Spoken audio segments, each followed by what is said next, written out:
Hello food lovers, welcome to Sa kitchen where love meets flavour. ముందు రోజు batters ready చేసుకోలేదని feel అవుతున్నారా? అయితే busy mornings కి 10 minutes లో రెడీ అయ్యే బ్రేక్ఫాస్ట్ కావాలా? ఇంత ఈజీ అండ్ టేస్టీగా దోశ ఎప్పుడైనా చేశారా? 100% హెల్దీ బ్రేక్ఫాస్ట్ కోసం బెస్ట్ రెసిపీ ఇది. అయితే ఒక్కసారి ఈ గోధుమ పిండి దోశ ట్రై చేసి చూడండి. తక్కువ ఇంగ్రీడియంట్స్తో ఎక్కువ రుచిగా ఉంటుంది.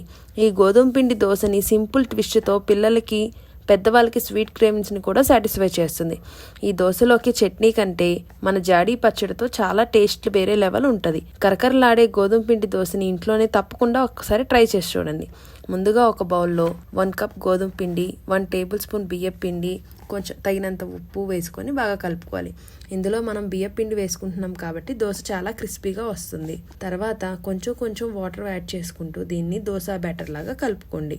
చిన్న ట్విస్ట్ అన్నాను కదా, ఇందులో హాఫ్ బ్యాటర్ని ఇంకో బౌల్లోకి సపరేట్ చేసుకొని అందులో 1 tablespoon బెల్లం పౌడర్ యాడ్ చేసుకొని దాన్ని బాగా కలుపుకొని పక్కన పెట్టుకోండి. స్టవ్ మీద దోశ ప్యాన్ పెట్టుకొని రెడీ చేసుకున్న దోశ బ్యాటర్ని వేసి నీట్గా స్ప్రెడ్ చేసుకొని కొంచెం ఆయిల్ వేసుకొని కాలాక రెండో వైపు కూడా బాగా కాల్చుకొని సర్వింగ్ ప్లేట్లోకి సర్వ్ చేసుకోండి. నెక్స్ట్ మనం రెడీ చేసుకున్న స్వీట్ బ్యాటర్ని కూడా దోశలాగా వేసుకొని దాన్ని కూడా బాగా రెండు వైపులా కాల్చుకొని సర్వింగ్ ప్లేట్లోకి సర్వ్ చేసుకొని ఇంకా ఎంజాయ్ చేసేయడమే. మనం నార్మల్ దోశకేమో రోటి పచ్చడి, మన మామిడికాయ పచ్చడి కానీ టమాటా పచ్చడి కానీ తింటే టేస్ట్ వేరే లెవెల్ ఉంటుంది. మన స్వీట్ దోశని మటుకు డైరెక్ట్గా అలా ఎంజాయ్ చేసేయడమే. ఒక్కసారి నేను చెప్పిన ఈ రెసిపీని ట్రై చేసి బిజీగా ఉండే మీ ఫ్రెండ్స్కి కూడా ఈ రెసిపీని షేర్ చేయండి. ఇలాంటి ఎన్నో రెసిపీస్ కోసం అకౌంట్ని లైక్, షేర్ అండ్ ఫాలో చేయడం మటుకు మర్చిపోవద్దు. Thank you so much.